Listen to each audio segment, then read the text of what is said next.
Big boss ಮನೆಯಲ್ಲಿ one man show ರೀತಿಯಾಗಿ ಗುರುತಿಸಿಕೊಂಡಿರುವಂತಹ ಗಿಲ್ಲಿ ವಿಚಾರಕ್ಕೆ ಸಂಬಂಧಪಟ್ಟ ಹಾಗೆ ಇಡೀ ರಾಜ್ಯಾದ್ಯಂತ ಅಲ್ಲ ರೀ, ಹೊರದೇಶದಲ್ಲೂ ಕೂಡ ಅವನ ಹವಾ ಕ್ರಿಯೇಟ್ ಆಗಿದೆ.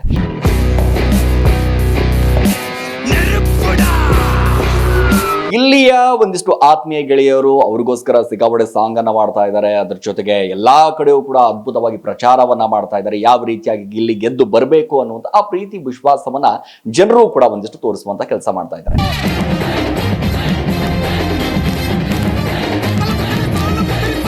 ಸ್ನೇಹಿತರಂದಾಗ ಮಧ್ಯದಲ್ಲಿ ಬಿಟ್ಟು ಹೋಗುವಂತವ್ರು ಜಾಸ್ತಿ ಜನ, ಆದ್ರೆ ಕೊನೆಯವರೆಗೂ ಕೂಡ ಅವನು ಸೋಲು ಗೆಲುವು ಎಲ್ಲದರಲ್ಲೂ ಕೂಡ ಪಾಲುದಾರಿಕೆಯನ್ನು ಹೊಂದಿರುವಂತದ್ದು ಏಕೈಕ ವ್ಯಕ್ತಿ ಅಂತಂದ್ರೆ ಸೂರ್ಯವಂಶಿ ಅವರು.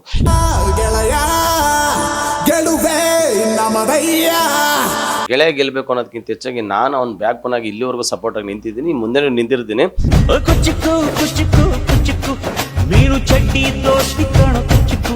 ಇಲ್ಲ ಅಂತ ಅರ್ಹತೆ ಇದೆ ಸರ್ ಗಿಲ್ಲಿಗೆ.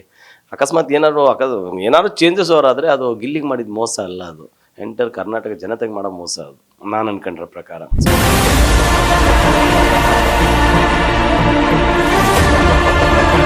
ಎಸ್, ಬಿಗ್ ಬಾಸ್ ಸಿಕ್ಕಾಪಟ್ಟೆ ಟ್ರೆಂಡ್ ಅಲ್ಲಿ ಇರುವಂತಹ ಏಕೈಕ ವ್ಯಕ್ತಿ ಅಂತಂದ್ರೆ ಅದು ಎಲ್ರಿಗೂ ಕೂಡ ಗೊತ್ತಿರೋ ಹಾಗೆ ಗಿಲ್ಲಿ.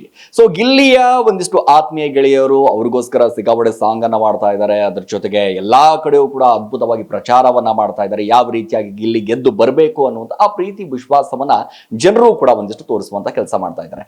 ಈಗಾಗಲೇ ಗಮನಿಸ್ತಾ ಇರುವ ಹಾಗೆ ಬಿಗ್ ಬಾಸ್ ಮನೆಯಲ್ಲಿ ಒನ್ ಮ್ಯಾನ್ ಶೋ ರೀತಿಯಾಗಿ ಗುರುತಿಸಿಕೊಂಡಿರುವಂತಹ ಗಿಲ್ಲಿ ವಿಚಾರಕ್ಕೆ ಸಂಬಂಧಪಟ್ಟ ಹಾಗೆ ಇಡೀ ರಾಜ್ಯಾದ್ಯಂತ ಅಲ್ಲ ರೀ, ಹೊರದೇಶದಲ್ಲೂ ಕೂಡ ಅವನ ಹವಾ ಕ್ರಿಯೇಟ್ ಆಗಿದೆ. ಸೊ ಅವರ ಸ್ನೇಹಿತರಿದ್ದಾರೆ ಸೂರ್ಯವಂಶಿ ಅವರು, ಅವ್ರನ್ನ ಮಾತಾಡಿಸುವಂತ ಕೆಲಸ ಮಾಡ್ತೀನಿ. ಯಾವ ರೀತಿಯಾಗಿತ್ತು, ಯಾಕಂದ್ರೆ ಅವ್ರ ಸ್ನೇಹ ಅಂತಂದ್ರೆ ಬಹಳಷ್ಟು ಜನ ಹೇಳ್ತಿರ್ತಾರೆ, ಸ್ನೇಹಿತರಂದಾಗ ಮಧ್ಯದಲ್ಲಿ ಬಿಟ್ಟು ಹೋಗುವಂತವ್ರು ಜಾಸ್ತಿ ಜನ, ಆದ್ರೆ ಕೊನೆಯವರೆಗೂ ಕೂಡ ಅವನು ಸೋಲು ಗೆಲುವು ಎಲ್ಲದರಲ್ಲೂ ಕೂಡ ಪಾಲುದಾರಿಕೆಯನ್ನು ಹೊಂದಿರುವಂತದ್ದು ಏಕೈಕ ವ್ಯಕ್ತಿ ಅಂತಂದ್ರೆ ಸೂರ್ಯವಂಶಿ ಅವರು. ಈಗ ಸದ್ಯಕ್ಕೆ ನಮ್ಮ ಜೊತೆ ಇದ್ದಾರೆ, ಅವ್ರನ್ನ ಮಾತಾಡಿಸುವಂತ ಕೆಲಸ ಮಾಡ್ತೀನಿ. ಸರ್ ಹಾಯ್, ಹೇಗಿದ್ದೀರಾ? ಸರ್ ಚೆನ್ನಾಗಿದೆ. ಓಕೆ ಸರ್, ತುಂಬಾ ಖುಷಿ ಆಗುತ್ತೆ. ಒಂದಿಷ್ಟು ಸಾಂಗು ಬಹಳ ಅಲ್ಟಿಮೇಟಿಕ್ ಆಗಿ ಒಂದಿಷ್ಟು ಗತ್ತು ಏನು ಅನ್ನೋದನ್ನ ತೋರಿಸುವಂತ ಕೆಲಸ ಮಾಡ್ತಾ ಇದ್ದೀರಾ. ಸೊ ಬಿಗ್ ಬಾಸ್ ಇನ್ನೇನು 2-3 ದಿನ ಬಾಕಿ ಇದೆ.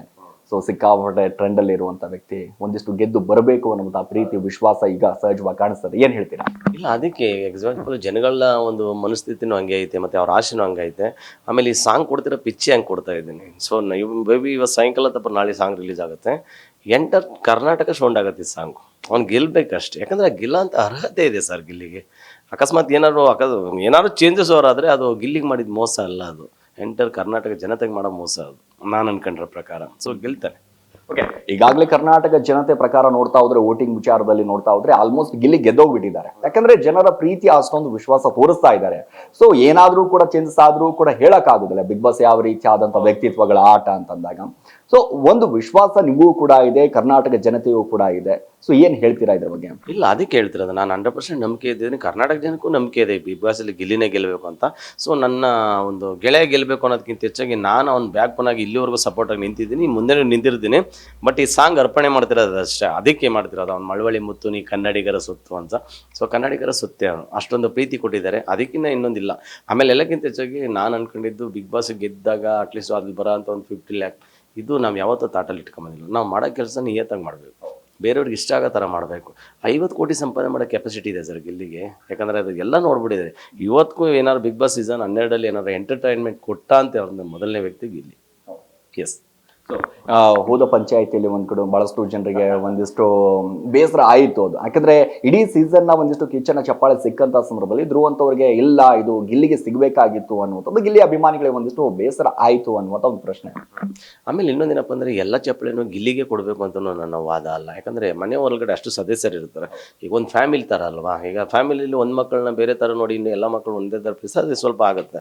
ಅದರಿಂದ ನಮಗೇನು ಬೇಸರ ಆಗಿಲ್ಲ ಸರ್. ಧ್ರುವಂತ ಸಿಕ್ಕಿರೋ ಚಪ್ಪಳೆ ಖಂಡಿತ ನನಗೂ ಖುಷಿ ಕೊಡ್ತೀರಿ. ಯಾಕಂದ್ರೆ ಅವರೇನು ಪಾಕಿಸ್ತಾನದವರ, ನಮ್ಮ ಕನ್ನಡದವ್ರು ಇದ್ದಾರೆ ಅವರು. ಸೊ ಅವ್ರು ಒಳಗಡೆ ಬಂದಿದ್ದಾರೆ ಅಂತ ಹೇಳಿದಾಗ ಕನಿಷ್ಠ ಅದು ಕಿಚ್ಚ ಸುದೀಪ್ ಸರ್ ಚಪ್ಪಳಿ ಸಿಗುತ್ತೆ ಅಂತ ಹೇಳಿದ್ರೆ ಅದು ಗ್ರೇಟ್ ಅಲ್ವಾ ಅದು. ಹಂಗಾಗಿ ಆ ಥರದ್ದು ಒಂದು ವ್ಯಕ್ತಿತ್ವ ಅವ್ರ ಹತ್ರ ಐತೆ, ನಾನು ನೋಡಿದ್ದೀನಿ. ಹಂಗಾಗಿ ಅವರು ಸಿಕ್ಕಿರೋದು ನಮಗೆ ತುಂಬ ಸಂತೋಷ.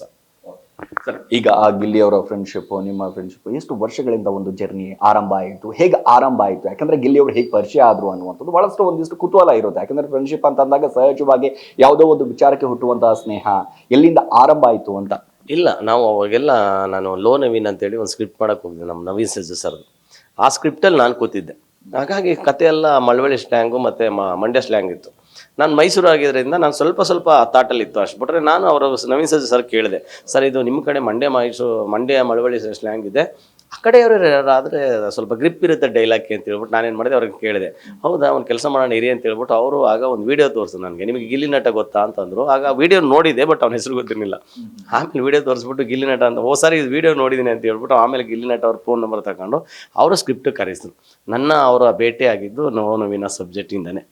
ಅಲ್ಲಿಂದ ಸ್ಟಾರ್ಟ್ ಆಯಿತು. ಮೇವು ಸಹ ನನ್ನ ಪ್ರಕಾರ ಲೋನವಿನಲ್ಲಿ ಒಂದು 2 ರಿಂದ 3-4 ದಿನ ಕೆಲಸ ಮಾಡಿರ್ಬೇಕು ಅಷ್ಟೇ ಗಿಲ್ಲಿ, ಅಷ್ಟು ಬಿಟ್ಟರೆ ಏನು ಮತ್ತೆ ಇರಲಿಲ್ಲ. ಬಟ್ ಆ 3-4 ದಿನದಲ್ಲಿ ನನ್ನ ಒಂದು ಫ್ರೆಂಡ್ಶಿಪ್ ಮತ್ತು ನನ್ನ ಒಂದು ವ್ಯಕ್ತಿತ್ವ ಅವ್ರಿಗೆ ತುಂಬ ಚೆನ್ನಾಗಿ ಅರ್ಥ ಆಗಿ ಅಲ್ಲಿಂದ ಹೆವಿ ಬಾಂಡ್ ಕ್ರಿಯೇಟ್ ಆಗೋಯ್ತು ನನಗೆ. ಸರ್ ನನಗೆ ಕರೆಕ್ಟ್ ಪರ್ಸನ್ ನೀವು ಸಿಕ್ಬಿಟ್ಟಿದ್ದೀರಿ, ನನ್ನ ಥಾಟ್ ಏನಿದೆಯೋ ಅದು ನಿಮ್ಮ ಥಾಟು ಎರಡೂ ಒಂದು ಸಿಂಕ್ ಆಗುತ್ತೆ, ಬನ್ನಿ ಅಂತ ಹೇಳ್ಬಿಟ್ಟು ಇಮಿಡಿಯೇಟ್ ಕೂತ್ಕೊಂಡು ಅಲ್ಲಿಂದ ಸ್ಟಾರ್ಟ್ ಆಗಿದ್ದು ಜರ್ನಿ. ಪಿವೋಟ್ ಫಸ್ಟು ನಾವು ರೋಡಲ್ಲಿ ಕೂತ್ಕೊಂಡು ಎಣ್ಣೆ ಹೊಡೆ ಅಂತ ಕಾನ್ಸೆಪ್ಟ್ ಮಾಡಿದ್ವಿ, ನಲ್ಲಿ ಮೂಳೆ ಮಾಡಿದ್ವಿ. ಅದು ಬಿಡಿ, ಅದು ಬೇರೆ ಲೆವೆಲ್ಗೆ. ರಾಂಗ್ ಸೈಡ್ ರಂಗನಾಥನು ಬೇರೆ, ಅದಾದ್ಮೇಲೆ ರೋಲೆಕ್ಸ್ ರಾಜಣ್ಣ. ಅಂದರೆ ನಾವೇನಾಗುತ್ತೆ ಅಂದರೆ ವಿಲೇಜ್ ಸಬ್ಜೆಕ್ಟ್ಗಳು ಏನೇನು ನಡೀತವೆ ಅದನ್ನೆಲ್ಲ ತುಂಬ ಸೂಕ್ಷ್ಮವಾಗಿ ಅಬ್ಸರ್ವೇಷನ್ ಮಾಡ್ತಿದ್ವಿ.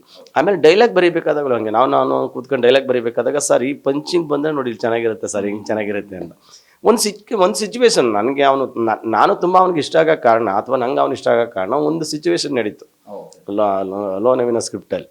ಒಂದು ಕಾಮಿಡಿ ಡೈಲಾಗ್ ಬರಬೇಕು, ಅದು ಎಲ್ಲಿ ಬರಬೇಕು, ಏನು ಕತೆ, ಹೇಗೆ ಬರಬೇಕು ಅಂತ ಡಿಸ್ಕಷನ್ ಆಗ್ತಿತ್ತು. ಇಲ್ಲಿ ಒಂದು ಕಾಮಿಡಿ ಹೇಳ್ದ, ಅದು ಹೆಚ್ಚು ಕಮ್ಮಿ ನಾರ್ಮಲ್ ಆಗಿತ್ತು, ಸುಮಾರು ಸ್ವಲ್ಪ ನೆಕ್ಕಿದ್ರು. ಒಂದು ಕೆಲಸ ಮಾಡಿ ಸರ್ ಅಂತ ಹೇಳ್ಬಿಟ್ಟು ನಾನೊಂದು ಕಾಮಿಡಿ ಹೇಳಿದೆ, ಹಿಂಗಿದೆ ಸರ್ ಅಂತ. ಅದು ಡೈಲಾಗ್ ಹೆಂಗಪ್ಪ ಅಂತ ಹೇಳಿದ್ರೆ, ಶಿವರಮಣ ಓಹೋ ನಿನ್ನ ಮನೇಲೇ ಇದೆಯಾ, ಆ ಬಾಲು ನೀನು ಊರಲ್ಲೆಲ್ಲ ಹುಡುಕ್ತಾವನೆ ಅಂತ ಕೇಳ್ತಾನೆ. ಆವಾಗ ಅವ್ನು ಕೌಂಟ್ರ್ ಕೊಡ್ತಾನೆ, ಯಾವ ಬಾಲ್ ಅಂತ ಕೇಳಿದಾಗ ಅವ್ನು ಬೇರೆ ಬಾಲ್ ಅಂತ ಹೇಳ್ಬಿಡ್ತಾನೆ. ಆ ಡೈಲಾಗ್ ಅವನಿಗೆ ತುಂಬ ಇಷ್ಟ ಆಗೋಯ್ತು. ಸಾರಿ ಹೆವಿ ಡೈಲಾಗು ಸರ್, ಇದು ಸಕ್ಕತ್ತಾಗಿದೆ ನೀವು ಬರೆದಿರೋ ಡೈಲಾಗ್, ಬನ್ನಿ ಇಲ್ಲಿ ಯೂಸ್ ಮಾಡೋಣ ಅಂತ ಪಿವೋಟ್ಗೆ ಯೂಸ್ ಮಾಡಿದ್ವಿ. ಆ ಪಿವೋಟ್ಗೆ ಯೂಸ್ ಮಾಡಾದ್ಮೇಲೆ ನೆಕ್ಸ್ಟ್ ಕಾಮಿಡಿ ಕಿಲ್ಲಡಿಗಳು ಅಲ್ಲಿಗೆಲ್ಲ ಹೋಗ್ಬೇಕಾದಾಗ ನಾನು ಅವನ ಸ್ಕ್ರಿಪ್ಟಲ್ಲಿ ಒಂದು ಅಮೂಲ್ಯ ರತ್ನ ಅಂತೇಳಿ ಒಂದು ಸಬ್ಜೆಕ್ಟ್ ಮಾಡಿದೆ ನಾನು, ಶಾರ್ಟ್ ಮೂವೀಸ್. ಈಗಲೂ ಯೂಟ್ಯೂಬಲ್ಲಿ ಆಯ್ತು ಅಮೂಲ್ಯ ರತ್ನ ಕನ್ನಡ ಶಾರ್ಟ್ ಮೂವಿ ಅಂದ್ರೆ ಬರುತ್ತೆ. ಅಲ್ಲೊಂದು ಡೈಲಾಗ್ ಬರೆದಿದ್ದೆ. ಗಿಲ್ಲಿ ಅಂದರೆ ಸಿಂಗಲ್ ಟೇಕ್ ಮಾಡ್ತಿದ್ವಿ ನಾವು, ಗಿಲ್ಲಿನ ಬೇರೆ ರೀತಿ ಪ್ರೆಸೆಂಟ್ ಮಾಡಬೇಕು ಅನ್ನೋದು ನನಗೊಂದು ಆಸೆ ಇತ್ತು. ಸ್ಕ್ರಿಪ್ಟ್ ಎಲ್ಲ ಬರೆದೆ. ಈಗ ಜಗ್ಗಪ್ಪ ಮಾಡಿರೋ ಕ್ಯಾರೆಕ್ಟರ್ನೇ ಗಿಲ್ಲಿ ಮಾಡಬೇಕಾಗಿತ್ತು. ಗಿಲ್ಲಿ ಕಾಮಿಡಿ ಕಿಲ್ಲಡಿಗಳು ಲಾಕ್ ಆಗ್ಬಿಟ್ಟ. ಆದರೆ ಸ್ಕ್ರಿಪ್ಟು ಓದಂತ ಕೊಟ್ಟಿದ್ದಲ್ಲ, ಆ ಸ್ಕ್ರಿಪ್ಟ ನೀಟಾಗಿ ಕೂತ್ಕೊ ಓದ್ಬಿಟ್ಟವನೇ ಕಳ್ಳ. ಓದ್ಬಿಟ್ಟು ಬೇರೆ ಕಡೆ ಅಂದ್ಬಿಟ್ಟು ಕಾಮಿಡಿ ಕಿಲಾಡಿಯಲ್ಲಿ ಒಂದು ಡೈಲಾಗ್ ಬರ್ದಿದೆ. ಅದು ಜಾತಿ ಪ್ರೀಸೋನ್ ರಾಜಕಾರಣಿ ಆಗ್ತಾನೆ, ಜನರನ್ನ ಪ್ರೀಸೋನ್ ರಾಜ್ಕುಮಾರ್ ಆಯ್ತಾನೆ ಅಂತ. ಈ ಡೈಲಾಗ್ ಹೊಡೆದ ಸರ್, ಅದು ಎಷ್ಟು ಜನ ರೀಲ್ಸ್ ಮಾಡೋರೋ ಗೊತ್ತಿಲ್ಲ. ಬಟ್ ಆ ಡೈಲಾಗ್ನ ಅಲ್ಲಿ ಹೋಗಿ ಸ್ಟೇಜ್ ಮೇಲೆ ಹೇಳ್ಬೇಕಾದ್ರೆ ನನಗೆ ಹೇಳಿಲ್ಲ. ಆಮೇಲೆ ಹೇಳ್ಬಿಟ್ಟು ಬಂದ್ಬಿಟ್ಟು ನನಗೆ ಬಂದು ಸಾರಿ ಕೇಳ್ದ, ಸರ್ ಹಿಂಗೆ ಆಗ್ಬಿಟ್ಟೈತೆ ಅಲ್ಲಿ ಹೇಳ್ಬಿಟ್ಟಿದ್ದೀನಿ ಅಂತ. ಬಟ್ ಅವ್ರು ಹಾಕ್ತಾರೋ ಇಲ್ವೋ ಗೊತ್ತಿಲ್ಲ ಸರ್, ನೀನು ಹೇಳಿದ್ಮೇಲೆ ಅದ್ರ ಡೈಲಾಗ್ ಅಲ್ಲಿ ಆಗ್ತಾ ಇರ್ತಾರಪ್ಪ ಅಂತ ಹೇಳಿ ಕಟ್ ಮಾಡಿ ಒಂದು 8 ರಿಂದ 10 ಲಕ್ಷ ಜನ ರೀಲ್ಸ್ ಮಾಡಿದ್ರು. ಈಗಲೂ ಅದು ಟ್ರೆಂಡಿಂಗಲ್ಲೇ ಐತೆ, ಟ್ರೆಂಡಿಂಗಲ್ಲೇ ಐತೆ. ಬಹುಶಃ ಆ ಡೈಲಾಗ್ ಅವನು ಹೆವಿ ಪಿಚ್ ಕೊಡ್ತು. ಆ ಡೈಲಾಗಿಗೆ ಇವತ್ತು ಅರ್ಥ ಬಂತು. ಅದು ಜಾತಿ ಪ್ರೀಸೋನ್ ರಾಜಕಾರಣಿ ಆಗ್ತಾನೆ, ಜನರನ್ನ ಪ್ರೀಸೋನ್ ರಾಜ್ಕುಮಾರ್ ಆಯ್ತಾನೆ, ಆ ಡೈಲಾಗ್ಗೆ ಅರ್ಥ ಬಂತು. ಇವತ್ತು ಗಿಲ್ಲಿ ಆ ಲೆವೆಲ್ಗೆ ಹೋಗ್ಬಿಟ್ಟಿದ್ದಾನೆ. ಬಹುಶಃ ಅದು ದೇವರು ಆ ಡೈಲಾಗ್ಗಳನ್ನ ಯಾರ್ಯಾರು ಕೊಡಬೇಕು ಅಂತ ಹೇಳ್ತೋ ಗೊತ್ತಿಲ್ಲ, ಆ ಡೈಲಾಗ್ ಅವ್ರವ್ರಿಗೆ ತಲುಪಿಸ್ಬಿಡ್ತಾನೆ. ಹಾಗಾಗಿ ಗಿಲ್ಲಿಗೆ ತಲುಪಿದೆ ಅದು.